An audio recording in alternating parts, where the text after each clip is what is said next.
जय।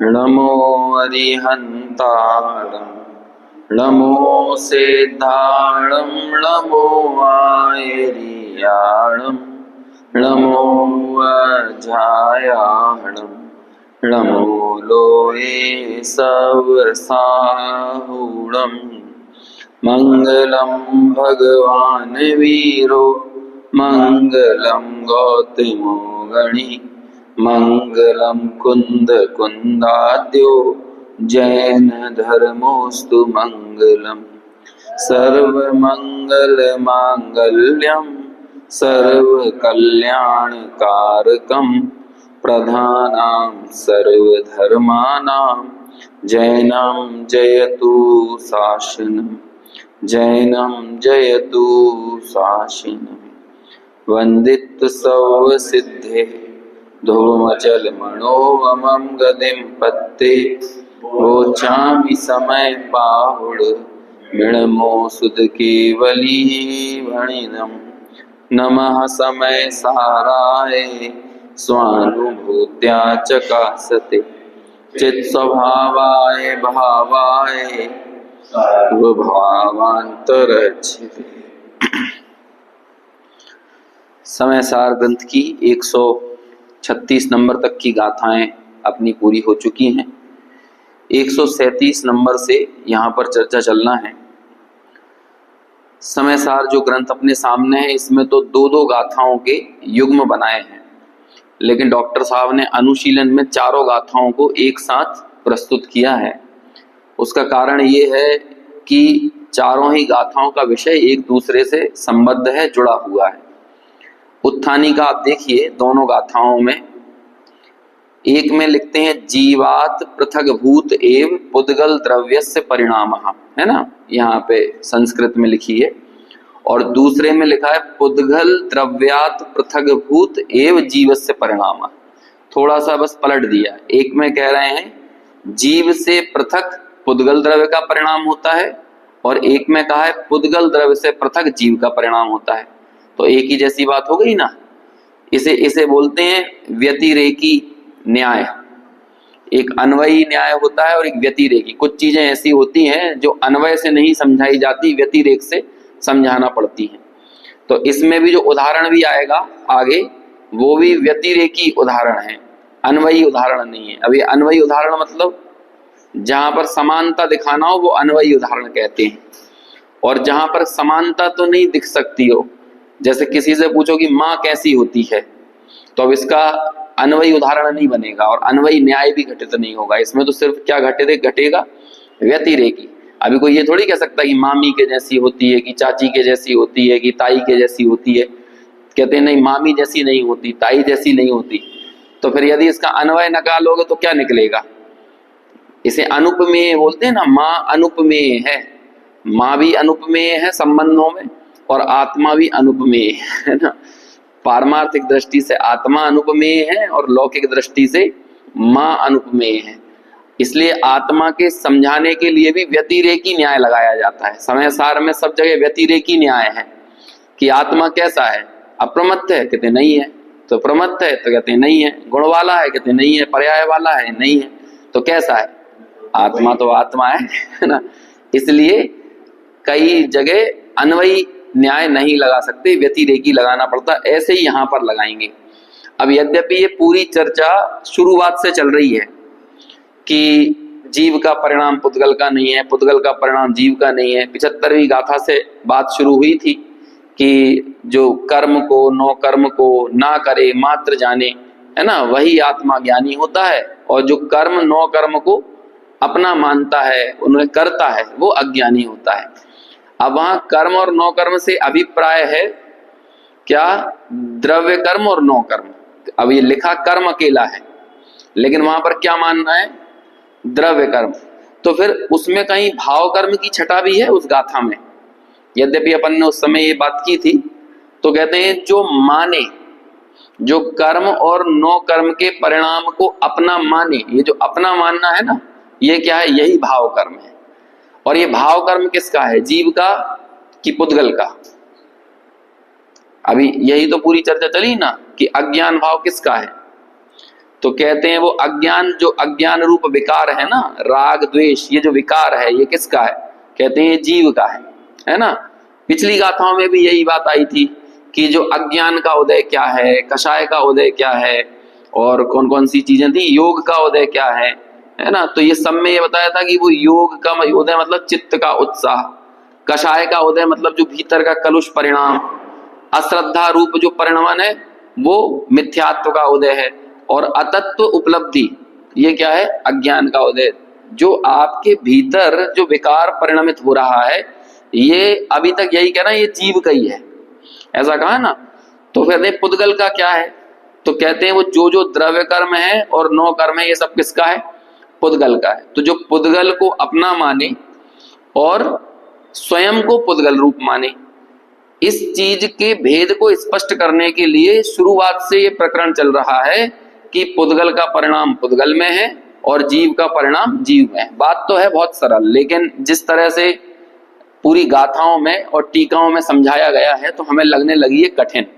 हालांकि आचार्यों ने भी बहुत सरलता से समझाया है, लेकिन विषय का अभ्यास ना होने के कारण ये शब्द बहुत कठिन लगते हैं।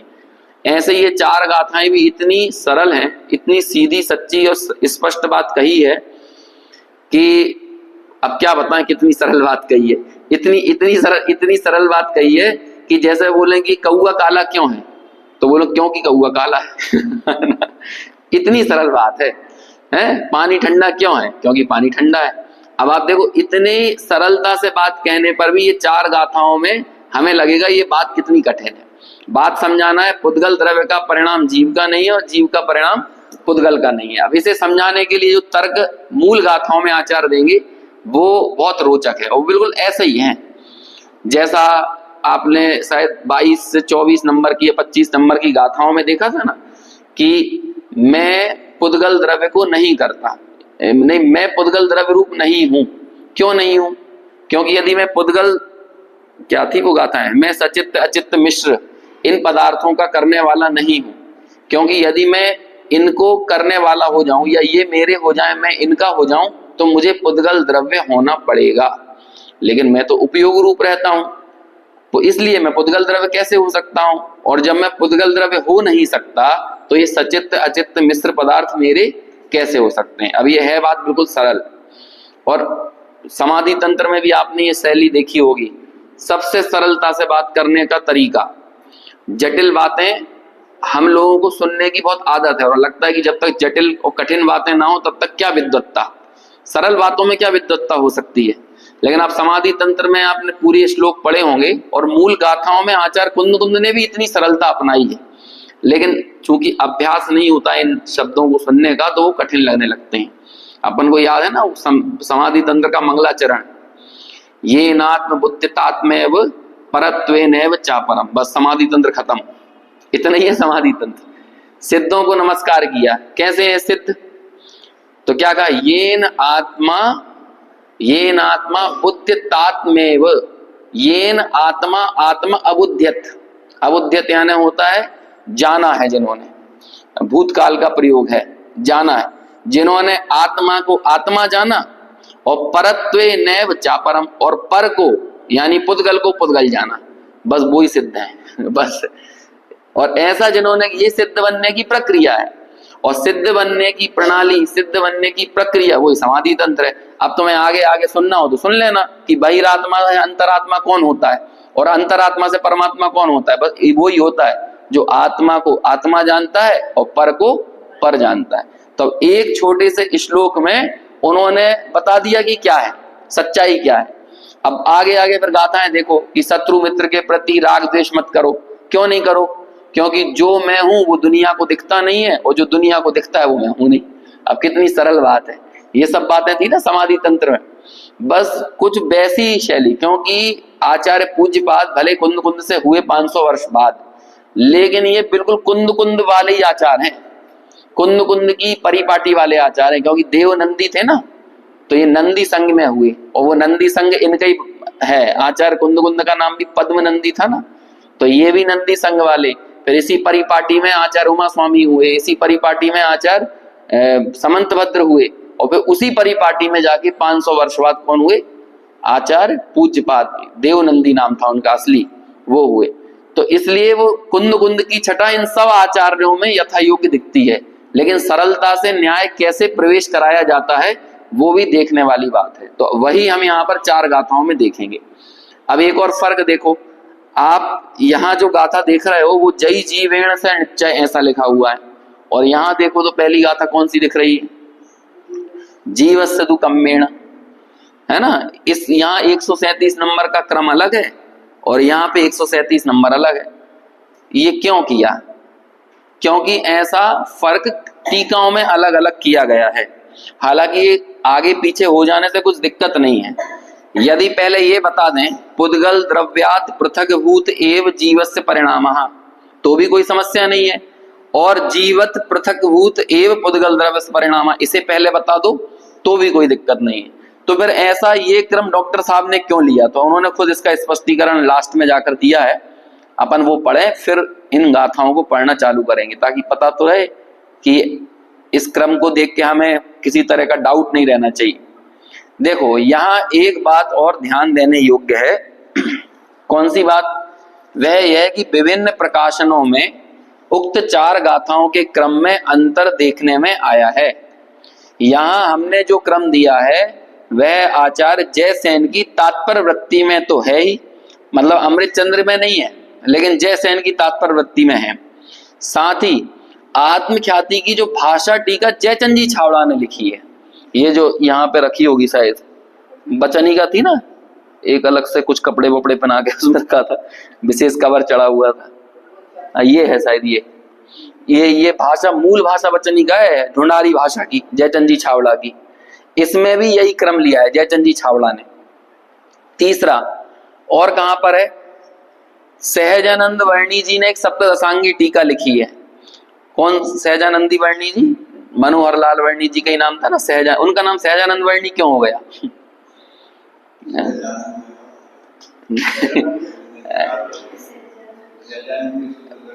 हाँ, ये जो लिखा है ना ये उन्होंने ही लिखा हुआ है, ठीक है ना। इस कारण से वो उसका पहला अक्षर सहजानंद है ना, तो वही सहजानंद वर्णी कहलाने लगी। वैसे वास्तव में नाम इनका मनोहर लाल वर्णी। बहुत बहुत आत्मरसिक, स्वाध्यायी और बहुत गहन रुचिवंत, कहना चाहिए आत्मा की रुचि वाले जीव थे। हाँ, गणेश प्रसाद जी भी और मनोहर लाल जी भी।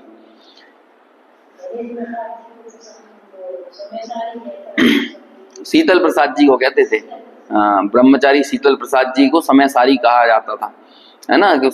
कई चीजें शीतल प्रसाद जी ने निकाली है। नियम सार तो लोगों को मिला ही नहीं था, तो नियम सार सबसे पहले शीतल प्रसाद जी ने कहीं से ढूंढ के उसके ऊपर अपनी भाषा टीका लिखी, और फिर वो छपने में आया। तो गुरुदेव को भी जो पहला नियम सार मिला था ना वो शीतल प्रसाद जी वाला ही मिला था, है ना। फिर उन्हें उतना आनंद आया तो फिर उन्होंने उसके अलग से प्रकाशन करवाए सोनगढ़ से, फिर वो प्रकाशित हुए। उसमें भी वही क्रम है, तथा सहजानंद वर्णी की सप्तदशांगी टीका में भी वही क्रम है। किंतु सोनगढ़ और जयपुर से प्रकाशित समय सार में, ये सोनगढ़ का प्रकाशित है ना, इसमें क्रम थोड़ा अलग है। ऊपर की 2 गाथाएं बाद में हैं और नीचे की 2 गाथाएं पहले हैं, जो हमारे सामने ये समय सार है। गाथाओं के अर्थ पर ध्यान देने पर भी परिवर्तन का कोई कारण नजर नहीं आता है। चाहे आप जीवात पृथकभूत पुद्गल द्रव्य परिणाम बता दो या पुद्गल द्रव्यात पृथकभूत जीवस्य परिणाम बता दो, कोई समस्या नहीं है। गाथाओं के नजर नहीं आता क्योंकि उनके आगे पीछे रखने से भाव में कोई अंतर नहीं पड़ता है। आत्मख्याति में और तात्पर्य वृत्ति में यही एक रूपता रहे, इस भावना से हमने छावड़ा जी के क्रम को ही रखना उचित समझा है। मतलब जयचंद जी छावड़ा ने जो इस बचनिका में लिया है क्रम, वही क्रम लिया। अब ये अनुशीलन की यही तो विशेषता होती है ना, कि जब आपके पास अलग अलग तरह से जितनी व्याख्याएं पूर्व में काम हुआ है उसको आप देखते हो, फिर आप खुद एक निष्कर्ष पर पहुंच सकते हो कि यहाँ क्या किया जाना चाहिए। अब किसी को ये लगे कि ये तो जयपुर वाले हैं तो जयचंद जी छावड़ा से तो प्रेरित होंगे ही होंगे, ऐसा नहीं है। कई जगह अनुशीलन में डॉक्टर साहब जयचंद जी छावड़ा के अर्थ से नहीं प्रेरित हुए हैं, और उसका एक उदाहरण कहाँ मिलेगा? इसी टीका में मिलेगा। क्या मिलेगा कि यहाँ पे टीका में एक शब्द आया है हरिद्रा और सुधा, ऐसा शब्द आया है ना, सुधा, सुधा और हरिद्रा। तो सुधा का अर्थ मालूम क्या किया है जयचंद जी छाबड़ा ने? सुधा का अर्थ किया फिटकरी। हाँ तो फिर डॉक्टर साहब ने वो नहीं माना, उन्होंने सुधा का अर्थ किया है चूना। अब ये कैसे किया? कई जगहों पे सुधा का अर्थ फिटकरी किया है ना, तो फिर डॉक्टर साहब ने अंतर क्यों किया? क्योंकि उन्होंने कहा कि अब ये चीज में किसी आचार्य को कैसे झुटलाएं, क्योंकि कुछ आचार्यों के अर्थों में भी सुधा का अर्थ फिटकरी देखने को मिला।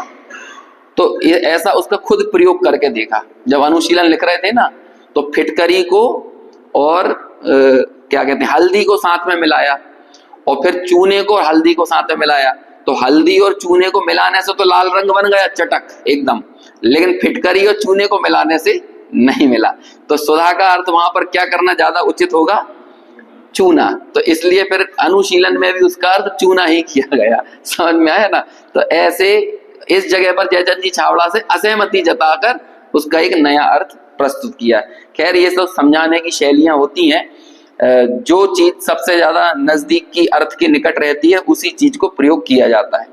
अब अपन ये चारों गाथाएं एक साथ पढ़ते हैं। चारों गाथाओं का बहुत सरल सामान्य अर्थ है। जब हम कोशिश ये करेंगे कि आज के ही चर्चा में इन चारों गाथाओं पर अपन पूरी वार्तालाप कर सकें।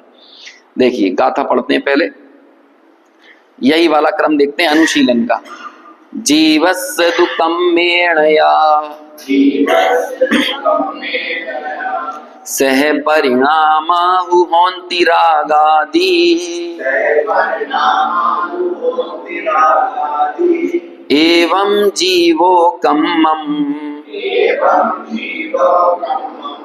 चदो विरागादिमा वर्णा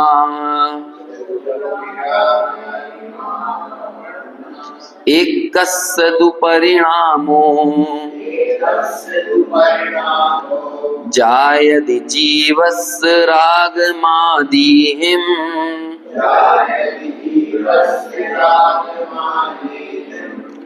ताकं मोदय हेतुहिं विना जीवस्य परिणामो जय जीवेण सनिश्चय। ये निश्चय नहीं है, सहच्चय है, सहच्य। हाँ, जय जीवेण सहच्य पुग्गल दवस्य कम परिणामो।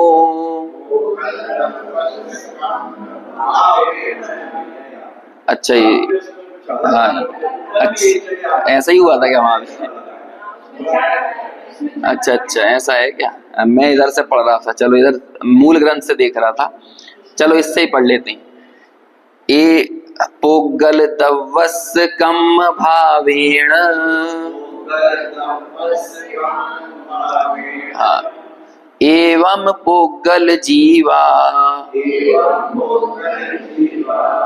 उदो विकम्मत्तमा वर्णा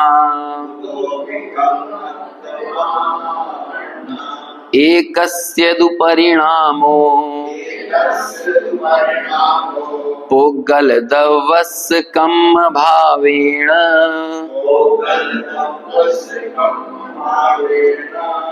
ताजीव भाव हेतुहिं विना कम्मस्य परिणामो। चलिए पद्यानुवाद। इस जीव के रागादि पुद्गल कर्म में भी हो यदि, तो जीववत जड़ कर्म भी रागादिमय हो जावेंगे। किंतु जब जड़ कर्म बिन ही जीव के रागादि हो, तब कर्म जड़ पुद्गल मई रागादिमय कैसे बने। यदि कर्ममय परिणाम पुद्गल द्रव्य का जिय साथ हो, तो जीव भी जड़ कर्मवत कर्मात्व को, किंतु जब जिय भाव बिन ही एक पुद्गल द्रव्य का, यह कर्ममय परिणाम है तो जीव जड़मय क्यों बने। देखो क्या कहते हैं, सरल अर्थ किस मायने में है ये हमें समझना पड़ेगा। चार चीजें हैं, है ना, एक है जीव और इस चौथी उंगली पे मान लो पुद्गल।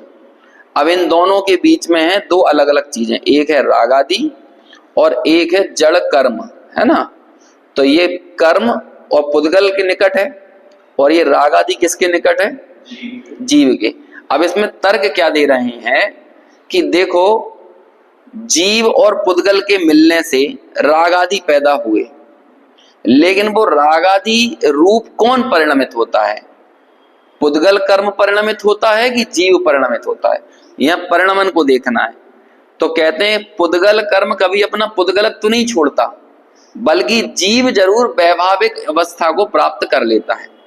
मिले तो दोनों थे साथ में, लेकिन दोनों के मिलने पर बदला कौन, जीव, है ना। तो इसलिए वो निमित्त रूप से, भले आप कह दो, किसे कहोगे निमित्त रूप से, कि वो पुद्गल निमित्त बना है, लेकिन परिणमित कौन हुआ है, उपादान योग्यता किसकी है, रागादि रूप होने की, जीव की। भले आपको उसे अशुद्ध उपादान कहना है तो अशुद्ध उपादान कहो।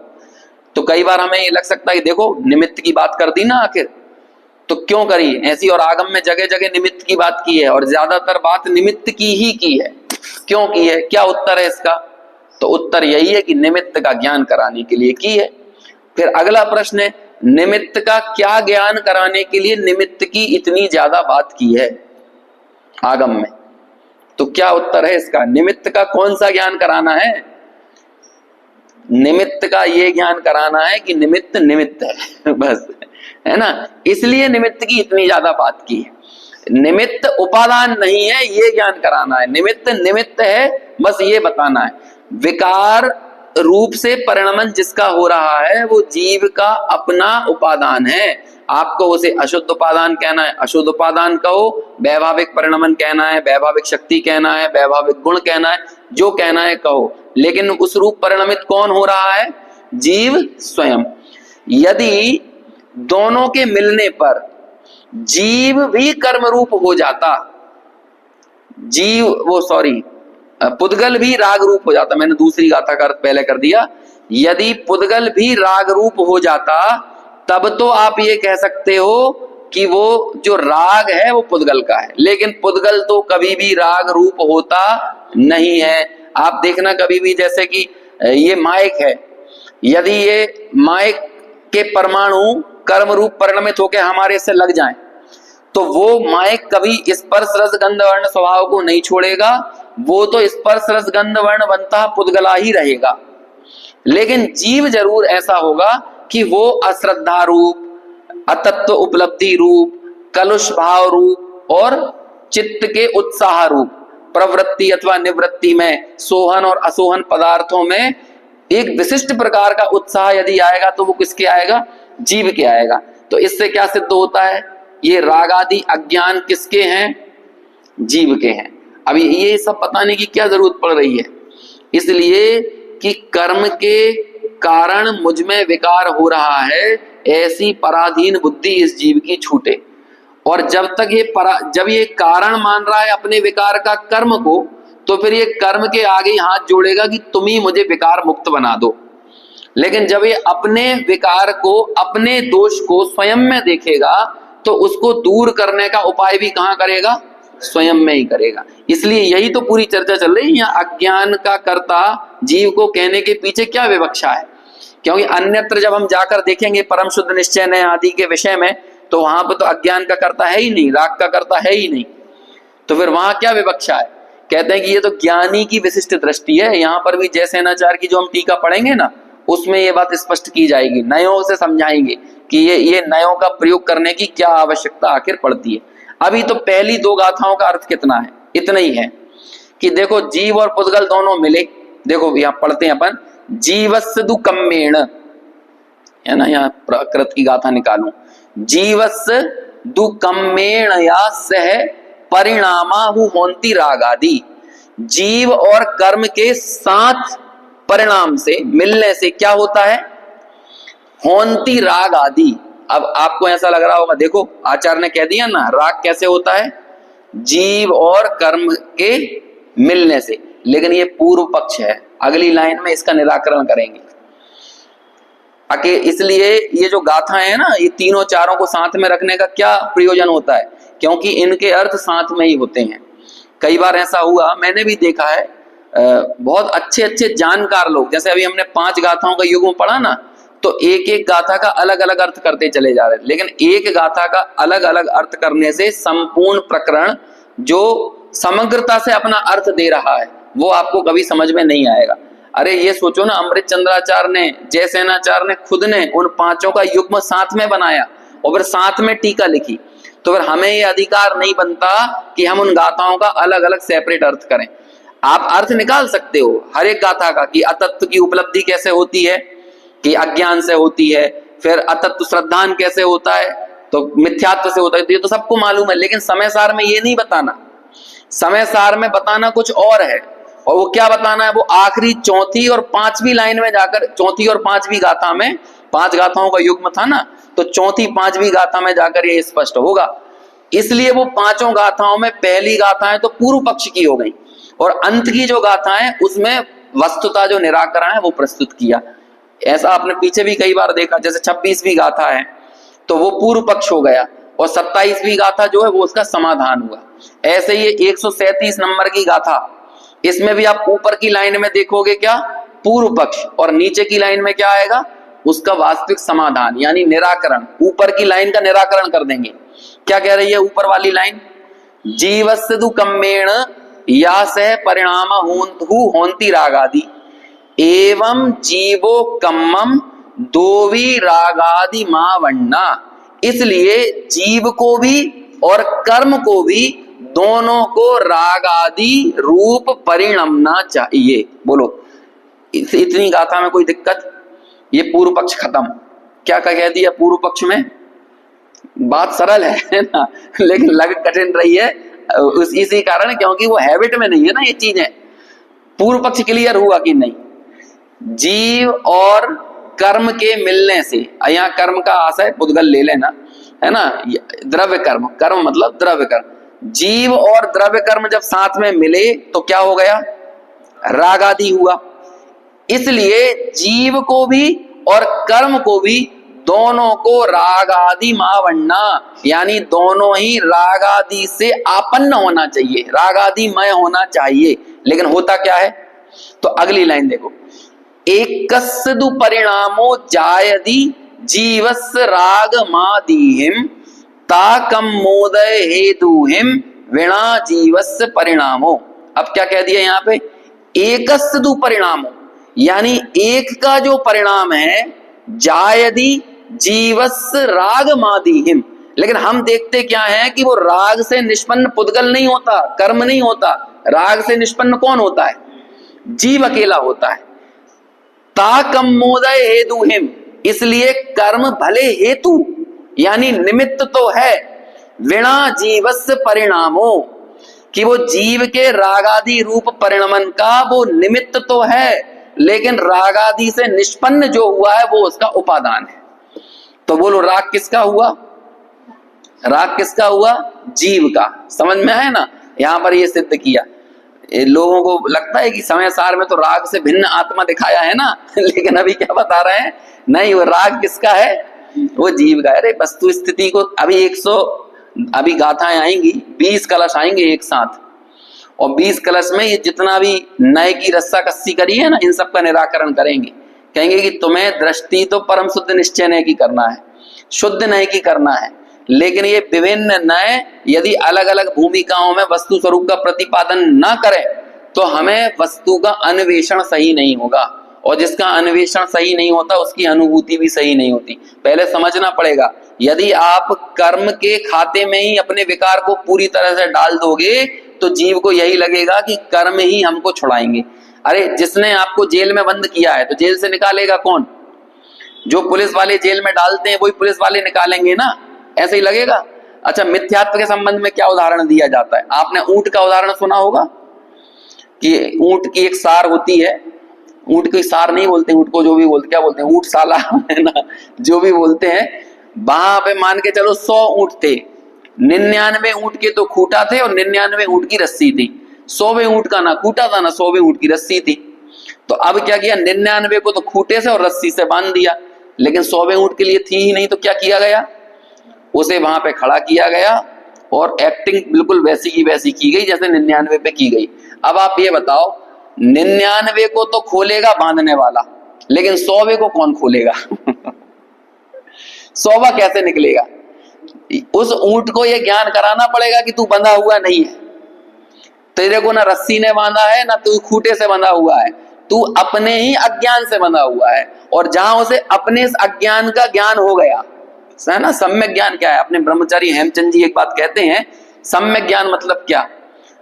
अपने प्रगट क्षयोपम ज्ञान में मिथ्यात्व का ज्ञान हो जाना ही सम्यक ज्ञान है।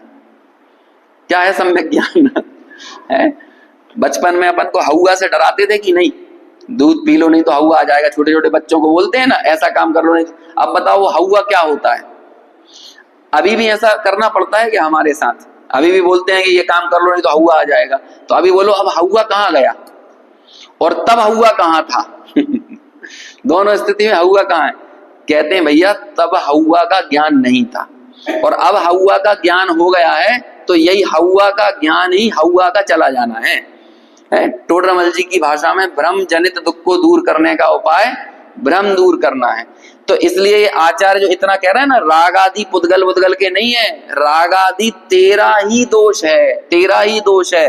तो वो राग आदि दूर करने के लिए तुझे क्या करना पड़ेगा? पिछली गाथाओं में आया था ना ये कि वो उदय तो आया, लेकिन जो उस उदय में नहीं जुड़ा, समझ में आया? जो कौन सा शब्द आया था? जो सहज शुद्ध स्वभाव रूप रहा और जो सहज शुद्ध स्वभाव को छोड़कर उस कर्म के उदय में जुड़ा, तो वो क्या हो गया? और ये कर्म के उदय में कैसे जुड़ा?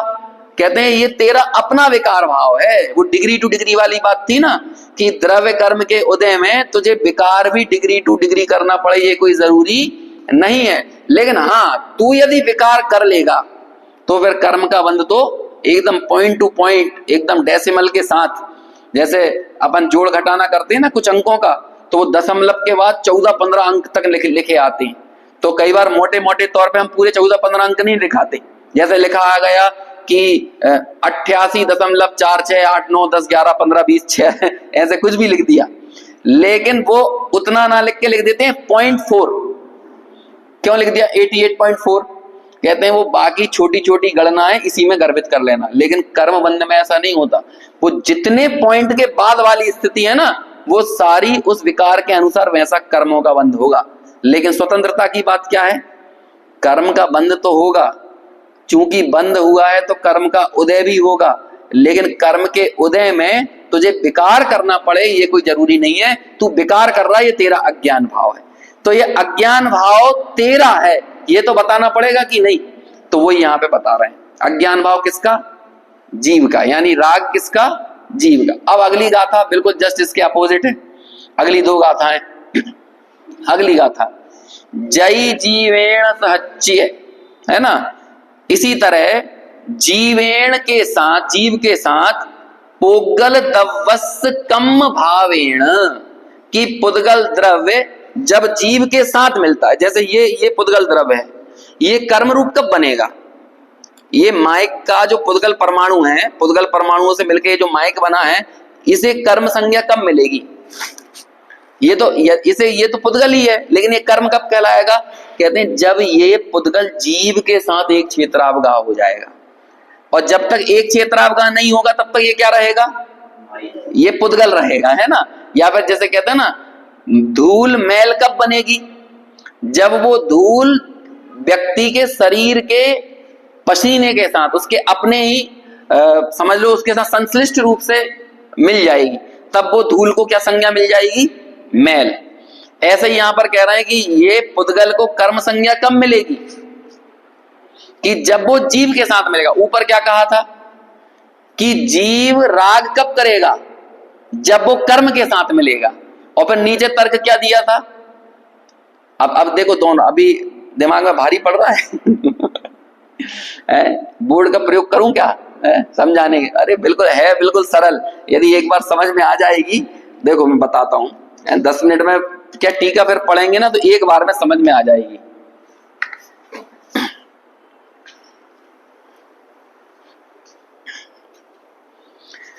देखो कितनी चीजें हैं, एक तो हो गया ये जीव, ठीक है, फिर उसके बगल में एक हो गया क्या, अभी यहां पे लग दे राग, है ना, मैं भाव कर्म ना लिख के राग लिख रहा हूं।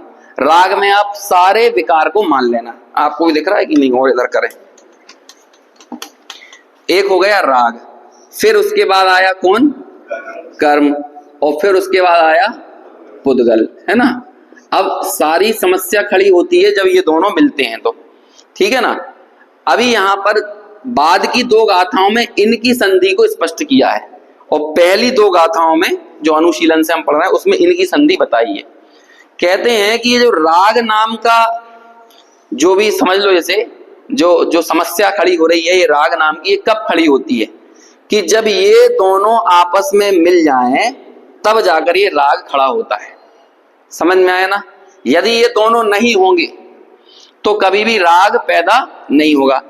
अब उदाहरण क्या आएगा, उदाहरण आएगा कि जैसे हल्दी और चूना दोनों साथ मिले तो क्या बन गया, लाल रंग बन गया।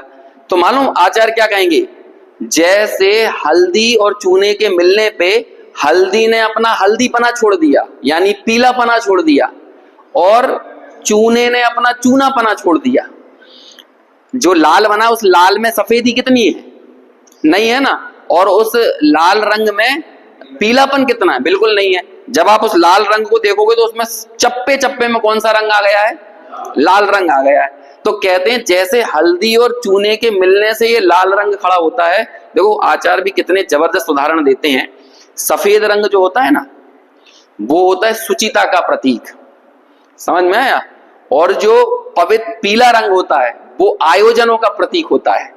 जब भी आप देखो ना, पीले हाथ करवा दिए या क्या कहते हैं हल्दी करवा दी, ये आयोजन जो होता है ना, कोई भी आयोजन करो तो ये आयोजन किस लिए होते हैं, राग पैदा करने के लिए। जैसे शादी में पीले हल्दी वल्दी होती है ना, राग, और लाल रंग होता है राग का प्रतीक, है ना। लाली तेरे लाल की जित देखत तित लाल, वो आपने सुना है ना। तो ये लाल रंग का ये 9 के 9 रसों में इनका अर्थ होता है। और सफेद रंग होता है सुचिता का, पवित्रता का प्रतीक। जो ब्रह्मचारी वगैरह होते हैं वो सफेद वस्त्र धारण करते हैं, या फिर जो पहले कई बार आपने देखा होगा माताएं बहनें यदि विधवा हो जाएं तो वो क्या होगा, वैधव्य में सफेद साड़ी पहनने लगती हैं। तो उसका मतलब ये नहीं है, दुर्भाग्य नहीं है, वो पवित्रता का प्रतीक है कि पति का वियोग हो गया तो अब वो ब्रह्मचर्यचारी हो गई है, मतलब एकदम पवित्र हो गई है ना। तो इसलिए वो पवित्रता के अर्थ को दर्शाने के लिए सफेद रंग होता है। अब ऐसे देखो जीव है मान के चलो सफेद पवित्र, लेकिन कर्म के आयोजन मिलते हैं तो लाल हो जाते हैं है ना, ऐसा होता है, ये इस रूप परिणत होता है। तो ये उदाहरण भी आचार्य बड़े सोच समझ के ऐसे देते हैं। लेकिन अभी यहाँ पर उदाहरण अलग तरह से प्रयोग किया है कि देखो जैसे हल्दी और चूना मिले तो हल्दी ने भी अपना हल्दीपना छोड़ दिया और चूने ने भी अपना चूनापना छोड़ दिया, तब जाकर पैदा हुआ लाल। ऐसे ही जीव और कर्म मिले तो पैदा हुआ कौन, राग। लेकिन हल्दी वहां हल्दीपना छोड़ती है, चूना अपना चूनापना छोड़ता है, लेकिन जब ये राग होता है ना तो इस राग का परिणमन मात्र जीव में होता है। कर्म अपना कर्मपना चवन्नी भी नहीं छोड़ता है।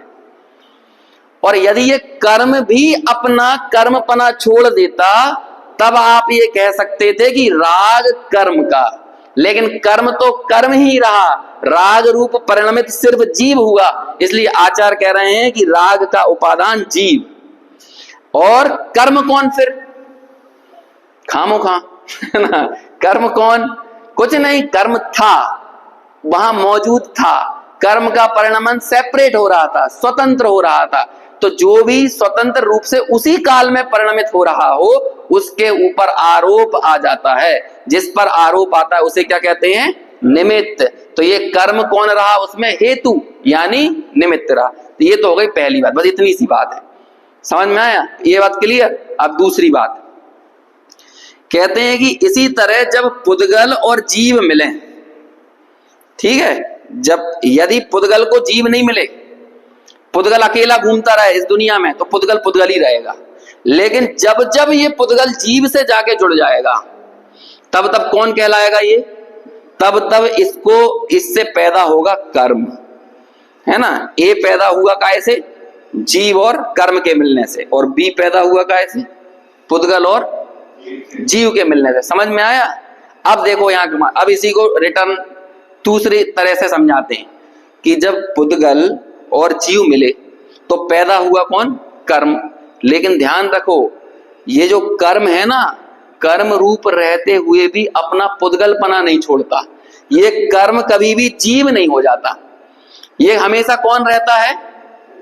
भले हो रहे हैं दोनों संयोग में, लेकिन फिर भी ये कौन रहता है? हमेशा पुद्गल ही रहता है। ये पुद्गल कर्म कभी भी जीव नहीं बन जाता। इसलिए ये कर्म किसका? ये कर्म इसलिए चला गया इस पुद्गल के खाते में, और राग चला गया किसके खाते में? जीव के। बस इतनी सी गाथा है। अब बोलो इस गाथा में क्या है? दिक्कत हो गई ना। और उदाहरण क्या लिया है कि हल्दी और चूना मिलने पर हल्दी ने हल्दी पना छोड़ा, चूना ने चूना पना छोड़ा, तब लाल हुए। लेकिन राग की उत्पत्ति होने में जीव ने तो अपना परिणमन किया, लेकिन कर्म कभी परिणमित नहीं हुआ। यदि वहां पर हल्दी अपना हल्दी पना नहीं छोड़ती तो लाल रंग नहीं होता। समझ में आया? और चूना यदि अपना चूना पना नहीं छोड़ता तब भी लाल रंग की उत्पत्ति नहीं होती। तो आचार्य कहेंगे कि जैसे वे मिलते हुए देखे जाते हैं, वैसे ये मिलते हुए नहीं देखे जाते, है ना। हालांकि देखो वहां भी ज्यादा उदाहरण को उदाहरण की तरह लेना, यदि सूक्ष्मता से वहां भी जाओगे तो हल्दी और चूने को अलग करने की प्रक्रिया है, सिंदूर से अलग किया जा सकता है। लेकिन आचार्य ने उसे समझाने के लिए यहाँ पर ये उदाहरण दिया है। तो इतनी यहाँ पर ये बात है। अब बस यही बात को यहाँ टीका में समझाएंगे। देखो ये चौथी लाइन जो है ना, चौथी गाथा, अच्छा वो पास में उठा लूं। अब देखो चौथी गाथा में क्या कहते हैं? एकस्य दु परिणामो, यानी एक का एकस्य दु परिणामो पुद्गल दवस्य कम भावेण। एक तो परिणमन करके, यानी पुद्गल द्रव्य तो कर्म रूप हो जाता है, ता जीव भाव हेतुहिम, उस परिणमन में जीव कौन रहता है? हेतुहिम, या हेतुहिम का मतलब निमित्त रहता है, बस उपादान रूप से परिणमित नहीं होता। विना कर्मस्य परिणामो, यानी वो कभी भी कर्म रूप जीव नहीं बदल जाता, कर्म हमेशा पुद्गल रूप ही रहता है। इसलिए द्रव्य कर्म किसका? पुद्गल का। और राग कर्म, राग मतलब भाव कर्म, राग आदि अज्ञान, ये किसके? तो ये है जीव के। बस इतनी बात है। देखो अब ये चारों का अपन सामूहिक अर्थ पढ़ते हैं। जीव के कर्म के साथ ही, जीव के कर्म के साथ ही राग आदि परिणाम होते हैं, अर्थात कर्म और जीव दोनों मिलकर राग आदि रूप परिणमित होते हैं। अब ये पूर्व पक्ष, ये ऐसा है नहीं, ये तो पूर्व पक्ष रख दिया। यदि ऐसा माना जाए तो जीव और कर्म दोनों ही रागादि भाव पने को प्राप्त हो जाएं, परंतु रागादि भाव रूप तो कौन होता है? एक जीव ही परिणमित होता है। इस कारण कर्मोदय रूप हेतु के बिना ही रागादि भाव जीव के परिणाम है। मतलब जो राग हुआ उसका संपूर्ण सब कुछ किसका है? वो जीव का ही है। बस कर्म तो अपने स्वतंत्र पने से वहां मौजूद रहा है, इसलिए उसके ऊपर मात्र आरोप आ गया कि वो निमित्त था। इसी प्रकार पुद्गल द्रव्य का जीव के साथ ही कर्म रूप परिणाम होता है, अर्थात जीव और पुद्गल दोनों मिले तो क्या बन गया? तो कर्म रूप परिणमित होते हैं। यदि ऐसा माना जाए, ये तो पूर्व पक्ष है। देखो अभी कर्णानुयोग में सब ऐसे ही बताएंगे ना, जीव ने ये इस जाति का कर्म बांध लिया है, जीव के ज्ञानावर्णी बन गए, जीव के दर्शनावर्णी बन गए। प्रथमानुयोग में पढ़ोगे तो भी उसने असाता वेदनीय का बंध कर लिया। लेकिन देखो यहाँ पे आचार्य क्या न्याय दे रहे हैं। यदि ऐसा माना जाए तो पुद्गल और जीव दोनों ही कर्मत्व को प्राप्त हो जाएं, परंतु कर्म रूप परिणमित तो कौन होता है? एक पुद्गल द्रव्य ही कर्म रूप परिणमित होता है। इस कारण जीव भाव के हेतु बिना ही, यानी जीव को उपादान रूप से परिणमित हुए बिना ही क्या हो गया, कर्म पुद्गल का परिणाम है। तो जीव ने इस पूरी प्रक्रिया में क्या किया, यदि उस कर्म और नो कर्म रूपी पुद्गल के परिणाम को पुद्गल का जान लिया तो ज्ञानी हो गया, और उस कर्म और नो कर्म के परिणाम को अपना मान लिया। देखो ये भेद विज्ञान की सूचना है कि नहीं, भेद विज्ञान की उद्घोषणा है? आत्मा को आत्मा जान लिया, यानी ज्ञान को ज्ञान, ये अज्ञान भाव पैदा ही इसलिए हो रहा है, समझ में है ना, पर को अपना मानने के कारण, वो कर्म और नो कर्म के परिणाम को अपना मानने के कारण अज्ञान पैदा हो रहा है। लेकिन कहते हैं ये अज्ञान तेरी अपनी स्वयं की उपज है, तेरी भूल तेरी भ्रम ये तेरा स्वयं का ही है। ऐसा यहाँ पर कर्म की स्वतंत्रता और जीव की स्वतंत्रता का ज्ञान कराने के लिए ये पूरे उपादान निमित्त का प्रकरण यहाँ पर चल रहा है। 140 गाथाएं अपनी हो गई हैं। अब इसका भावार्थ और इसकी टीका कल इस पर अपन चर्चा करेंगे, लेकिन कल आप आने से पहले एक बार 9 बजे व्हाट्सएप जरूर चेक कर लेना। यदि किसी कारण से नहीं बनता है तो मैसेज उस पर डाल देंगे, यदि मैसेज नहीं आया तो फिर स्वाध्याय होगा ही होगा, लेकिन यदि नहीं होना होगा तो ग्रुप पे आपको सूचित कर देंगे। बाकी चर्चा आगे कल करेंगे। से सभी यहीं विराम लेते हैं।